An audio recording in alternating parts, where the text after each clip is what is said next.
लाख मुरब्बा मील पर इस्लाम का झंडा बुलंद किया है। आपने मुनाफिक की गर्दन उतारी है।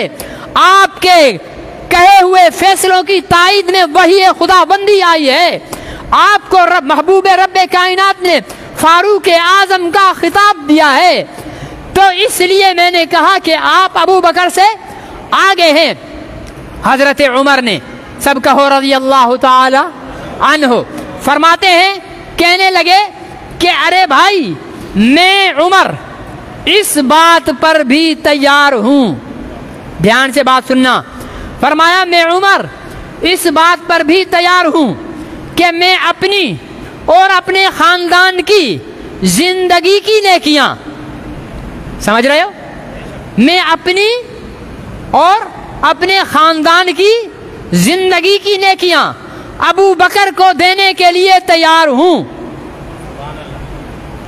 बदले में अबू बकर मुझे अपनी जिंदगी की नमाजें न दे, रोजे न दे, तबलीग न दे, जिहाद न दे, तिलावत न दे, खिलाफत न दे।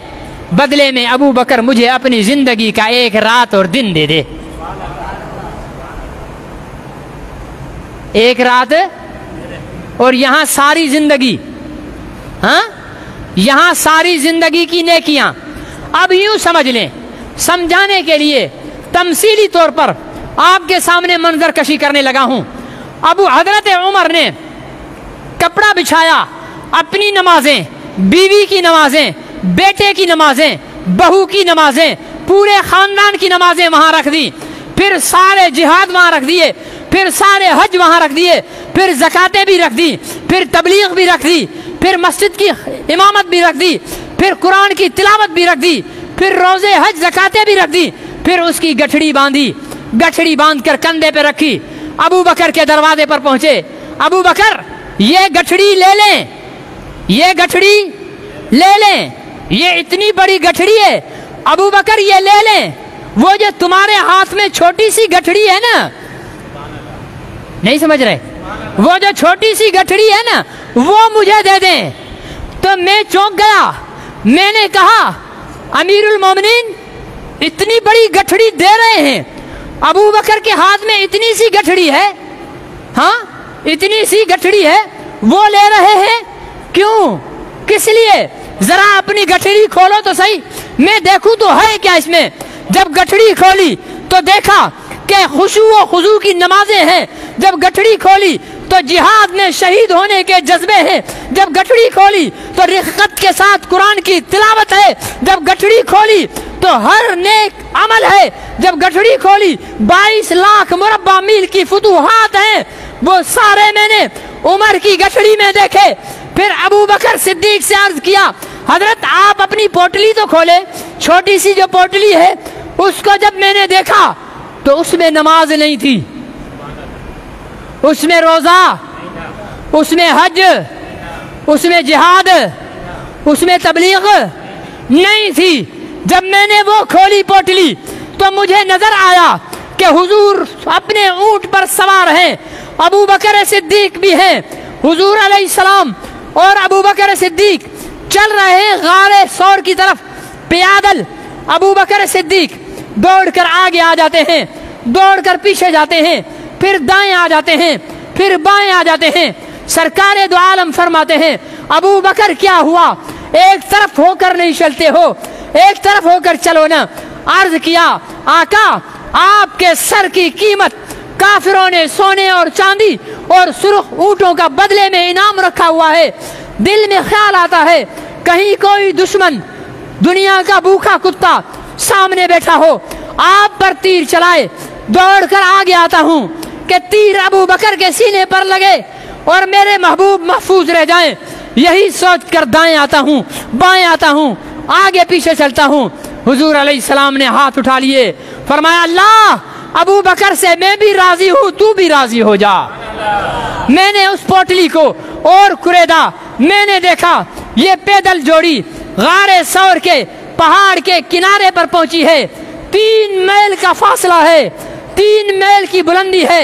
मैंने देखा अबू बकर को बैठते हुए और हुजूर अलैहिस्सलाम से दरखास्त करते हुए, आका آپ میرے محبوب ہیں، میں آپ کا محب ہوں، آپ میرے آقا ہیں، میں آپ کا غلام ہوں، آپ میرے نبی ہیں، میں آپ کا امتی ہوں۔ یہ کیسے ہو سکتا ہے کہ 3 میل کی بلندی پر آپ پیدل چلیں؟ نہ نہ نہ نہ، میرے کندھوں پر بیٹھیں، میں اپنے کندھوں پر سوار کر کے آپ کو 3 میل کی بلندی پر غار ثور میں پہنچاؤں گا۔ میں نے دیکھا غار ثور پر یہ جوڑی پہنچی، تھکے ہوئے ابو بکر ہیں، حضور علیہ السلام اتنے تھکے ہوئے نہیں کیونکہ وہ تو کندھوں پر بیٹھے ہوئے ہیں۔ عرض کیا آقا آپ یہاں ٹھہرے، میں اندر جاتا ہوں، غار کی صفائی کرتا ہوں۔ غار کو صاف کیا، کپڑے پھاڑ پھاڑ کر سوراخوں میں بند کیے، ایک سوراخ رہ گیا، اپنی ایڑی رکھ دی، عرض کیا یا رسول اللہ اندر آئیے، میرے محبوب اندر آئیے، میرے پیغمبر اندر آئیے، میری گود میں سر رکھیں، میں آپ کا سرانہ بھی ہوں، میں آپ کا چوکیدار بھی ہوں۔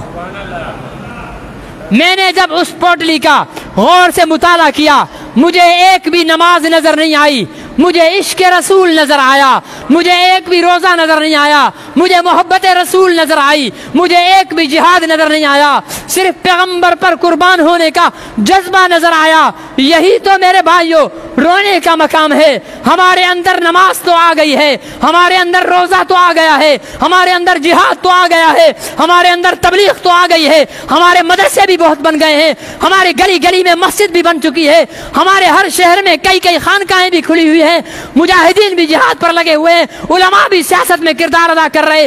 ایک کمی رہ گئی ہے اس امت کے اندر، ایک کمی رہ گئی ہے جسے علامہ اقبال نے کہا تھا کہ وہ چیز اس امت کی روح ہے۔ وہ کیا ہے اس امت کی روح؟ وہ عشق رسول ہے۔ اس امت کی روح عشق رسول ہے۔ عشق رسول نکل گیا، یہ امت بیکار ہو گئی، مردہ ہو گئی۔ پھر صرف قراردادیں سوشل میڈیا پر، عافیہ صدیقی کو رہا کرو، عافیہ صدیقی کو رہا کرو، کشمیر کو آزاد کرو، فلسطین کو آزاد کرو۔ یہ روح عشق رسالت، یہ روح امت محمد نکل چکی ہے۔ تبھی قراردادیں، تبھی مطالبے، تبھی ریلیاں، تبھی جو ہے وہ ساری چیزیں کی جا رہی ہیں۔ میرے عزیز دوستو، یہ ایک عافیہ نہیں ہے۔ فلسطین کے قید خانوں میں جا کر، یہودیوں کے ستم قدوں میں جا کر دیکھیے کتنی مسلمان بہنیں ان کے ظلم اور تشدد کا سامنا کر رہی ہیں۔